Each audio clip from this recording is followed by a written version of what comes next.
जिन लोगों को 15 साल काम करने का मौका मिला, बताइए क्या उन्होंने अंदर गए तो अपनी पत्नी को तो गद्दी पर बैठा दिया, लेकिन महिलाओं के लिए कोई काम किया? आप बताइए, 2020 में चुनाव हुआ, अनुसूचित जाति जनजाति को भी कुछ नहीं, अति पिछड़े वर्ग को भी कुछ नहीं, और हम लोगों को मौका मिला तो हम लोगों ने महिलाओं के लिए तो 50% आरक्षण, अनुसूचित जाति 12%, अनुसूचित जनजाति 1% और अति पिछड़े वर्ग को भी हम लोगों ने 20% का आरक्षण दिया। सबको जनप्रतिनिधित्व का अवसर मिला, सबकी इज्जत बढ़ी, सबको प्रतिष्ठा मिली, सबको लोगों की सेवा करने का मौका मिला है। और हम तो प्रारंभ से कहते रहे, जब पुरुष और स्त्री सब काम करेंगे तभी समाज आगे बढ़ेगा। और आज जो बिहार आगे बढ़ रहा, उसका सबसे बड़ा कारण है महिलाओं की तरफ से इतना काम करना। और उसके अलावा जरा देख लीजिए शिक्षा के क्षेत्र में जो काम, क्या बुरा हाल था। गरीब घर के लोग तो पढ़ नहीं पाते थे। हमने पता किया कि भाई जो सबसे ज्यादा बाहर रहते हैं वो कौन लोग हैं, प्राथमिक विद्यालय से भी बाहर रह जाते हैं। तो पता चला या तो महादलित समुदाय के हैं या अल्पसंख्यक समुदाय के। उनको स्कूल तक पहुंचाने के लिए बोलिए हम लोगों ने जो काम शुरू किया, टोला सेवक, तालीमी मरकज स्वयंसेवक, 30,000 लोगों को काम में लगाया और उनको 60 साल के लाइफ जीवन तक के लिए भी हम लोगों ने काम में लगा रखा है। और अब कोई स्कूल से बाहर नहीं रह पाता है, न के बराबर। लड़कियां कम जाती थी स्कूल, मिडिल स्कूल में हम लोगों ने पोशाक योजना, हाई स्कूल में बहुत कम संख्या थी, हम लोगों ने साइकिल योजना। और आज जान लीजिए कि अब लड़कियों में कितना आत्मविश्वास का भाव आया। साइकिल चलाकर स्कूल जाने लगी, कितना उसके मन में आत्मविश्वास का भाव जगा। और लड़कों ने भी हमसे मांग करना शुरू किया कि अंकल कुछ हम लोगों पर भी ध्यान दीजिए। तो 2010 से उनके लिए भी साइकिल योजना की शुरुआत। लेकिन आप जरा देख लीजिए, पूरे बिहार में इतना बड़ा राज्य, इतनी आबादी का राज्य, और 9वीं क्लास में पढ़ने वाली लड़कियों की संख्या 1,70,000 से भी कम थी। और अब जान लीजिए लड़का और लड़की की संख्या बराबर हो गई है। और इस बार तो जो मैट्रिक की परीक्षा हुई, उस परीक्षा में लड़कों से ज्यादा लड़की शामिल हुई है परीक्षा में। अभी आप समझ लीजिए। तो हम लोग तो एक काम किया, अपराध पर नियंत्रण किया, और कितने बड़े पैमाने पर शिक्षकों का नियोजन किया गया, नियुक्ति की गई। एक एक काम हम लोगों ने किया, कितने स्कूल बनाए गए, सब काम किया। अस्पताल के सुधार के लिए काम किया, चिकित्सकों की बहाली, हर तरह से काम किया गया, और लोगों के लिए दवा का प्रबंध किया गया। तो एक एक क्षेत्र में हम लोगों ने। और आप जान लीजिए अपराध के मामले में क्या बुरा हाल था, कितने सामूहिक नरसंहार हो रहे थे, कितने लोगों का अपहरण हो रहा था। शाम होते कोई घर से बाहर निकलने की हिम्मत नहीं करता था। और साहब अब जान लीजिए अपराध के मामले में अब कुछ लोग तो बायां दायां गड़बड़ करने वाला आदमी रहता ही है। यह आदमी का स्वभाव है, कितना भी कोशिश करिए कुछ ना कुछ गड़बड़ करने वाला होगा, वो एक अलग बात है। लेकिन इन सब चीजों के बावजूद अपराध के मामले में जो नियंत्रण हुआ, केंद्र सरकार के द्वारा हर साल हर राज्य के अपराध के आंकड़े प्रकाशित होते हैं। जो सबसे हाल में आंकड़ा प्रकाशित हुआ, और उसके हिसाब से आप जान लीजिए इतनी बड़ी आबादी का राज्य, इतना बड़ा राज्य, अब बिहार का नंबर अपराध के मामले में देश में 23वें नंबर पर चला गया। तो हम लोगों ने तो काम किया। आप समझ लीजिए अब कौन क्या बोल रहा है कि इतना को हम नौकरी लगाएंगे तो क्या करेंगे, सब तो बोगस बात है। वो सब तो यूं ही बोलने की आदत है, कुछ से कुछ बोलना है, लोगों को गुमराह करना, भ्रमित करना। लेकिन जरा बता दीजिए 15 साल लोगों को काम करने का मौका मिला, क्या बजट था। 2005 का भी बजट देख लीजिए, 5-6 का, तो बजट 24,000 करोड़ रुपए से भी कम का था। और हम लोगों ने धीरे धीरे जो काम बढ़ाया, अब बिहार सरकार का, बिहार का बजट 2,11,000 करोड़ से भी ज्यादा हो गया। नीतीश कुमार जी तो 144 दिन से सीएम हाउस में ही अंदर रहे। पहले भी कोरोना था, अभी भी कोरोना है, लेकिन उस समय नहीं निकले बाहर। अभी निकल रहे। वोट चाहिए, कुर्सी चाहिए तो निकलत रहे, वोट मांगत रहे। बताओ, निकलना चाहिए था कि नहीं निकलना चाहिए था?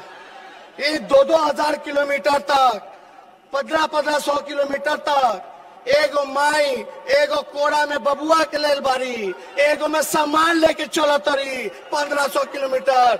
और नीतीश जी कहते रहे कि जो जहां है वहीं रहो। बोले थे कि नहीं बोले थे? 40 लाख से भी ज्यादा मजदूर लोग आए। सुप्रीम कोर्ट ने बोला कि रोजगार दो नीतीश जी। आप जाइए तो एयरपोर्ट चले जाओ, रेलवे स्टेशन चले जाओ, सब मजदूर को वापस ले जा रहा, पलायन कर रहा है। बिहार का अरबों खरबों रुपया बर्बाद हो रहा है, ये आप लोग जान रहे हैं।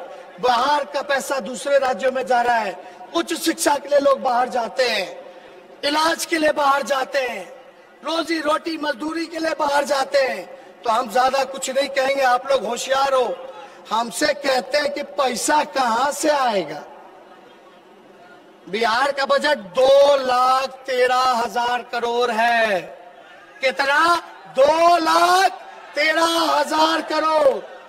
नीतीश बाबू कितना खर्च कर पाते हैं? 60%। 40% हो गया 2,13,000 करोड़ का 80,000 करोड़। 80,000 करोड़ पैसा तो है ही है। लोगों को हम रोजगार दें, सरकारी नौकरी। बाद में जब निवेश बढ़ेगा, टूरिज्म बढ़ेगा, कारखाने लगेंगे, तो कृषि पे उदारीकरण जो होगा उसको देखते हुए जो बाकी प्राइवेट सेक्टर में जो रोजगार लगेंगे वो अलग। लेकिन 10 लाख सरकारी नौकरी इकट्ठे किए जाएंगे, इकट्ठे दिए जाएंगे। इसलिए फॉर्म भरते हो नौकरी के लिए 500 रुपया लगता है, 1,000 रुपया लगता है। 4-4 बार भर ले बारे साल, अभी तक बहाली ना निकलल, तो फॉर्म का फीस हम माफ कर देंगे। परीक्षा केंद्र तक जाने का पैसा हम माफ कर देंगे, भाड़ा हम माफ कर देंगे। जितने स्वयं सहायता समूह हैं, चाहे आशा वर्कर हो गई, आंगनबाड़ी जी हो गई, जीविका दीदी हो गई, विकास मित्र हो गए, इन सभी के मानदेय को 4,000 करने का काम करेंगे और नियमित करने का काम करेंगे। नियोजित शिक्षक वाले लोग, कितना नीतीश जी ने आपको लाठी से पिटवाने का काम किया, किसी से छुपा नहीं है। आप हम लोगों की सरकार बनेगी तो आपको समान काम समान वेतन देने का काम हम लोग करेंगे। कई बुजुर्ग लोग होंगे, उनसे पूछिए वृद्धा पेंशन नहीं मिलता है, मिलता है तो समय पे नहीं मिलता, मिलता तो 400 रुपए मिलता है। वो 400 रुपए को हम लोग 1,000 करने जा रहे हैं वृद्धा पेंशन को। तो ज्यादा कुछ नहीं कहना भाई लोग, मुद्दे की बात कर रहे। देखो हम नौजवान हैं, नया सोच है, नया बिहार बनाना है, तरक्की की बात होनी चाहिए, मुद्दे की बात होनी चाहिए। युवा, किसान, बेरोजगार, मजदूर, शिक्षा, स्वास्थ्य, इन पे बात होनी चाहिए। आप लोग एक मौका दीजिए, नए सोच के हैं, नया बिहार बनाना है। हर जात के लोगों को, हर धर्म के लोगों को, हर वर्ग के लोगों को हम साथ लेकर के चलने का काम करेंगे। किसी को पीछे नहीं छोड़ेंगे, किसी को पीछे नहीं छोड़ेंगे।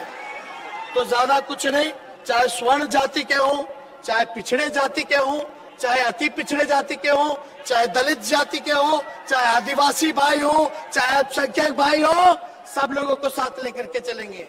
और देखिएगा, कुछ लोग चाहते हैं कि जो है मुद्दे से भटकाया जाए, लेकिन बटना नहीं है, काम की बात होनी चाहिए। कुछ लोग चाहेंगे जात के नाम पे लड़ाएंगे, कुछ लोग धर्म के नाम पे लड़ाएंगे, लेकिन बिहार के लोग इस बार बेरोजगारी के मुद्दे पे लड़ेंगे, काम के मुद्दे पे लड़ेंगे, किसान मजदूर के मुद्दे पे लड़ेंगे। तो ज्यादा कुछ हम ना कहेंगे।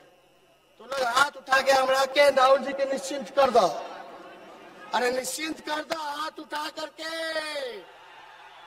अरे जितावे के बना, अब जाता ही सरकार बनावे तो नौवा लोग के आशीर्वाद बनू तो करे के बाद, लड़े के बाद और जीते के बाद। ए भाई लोग 9 नवंबर के लालू जी के एगो बेल में रिहाई हो जाई।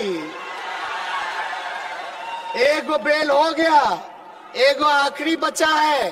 9 नवंबर को लालू जी का रिहाई होगा। 9 नवंबर को मेरा जन्मदिन भी है और 10 तारीख को नीतीश जी का विदाई है। अरे विदाई बानू, दोनों हाथ उठा के बोलिए, बोलो हिसुआ की जनता जिंदाबाद, नवादा की जनता जिंदाबाद। ये लड़ाई कोई नीतीश जी और तेजस्वी की नहीं है, राहुल जी और मोदी जी की नहीं है।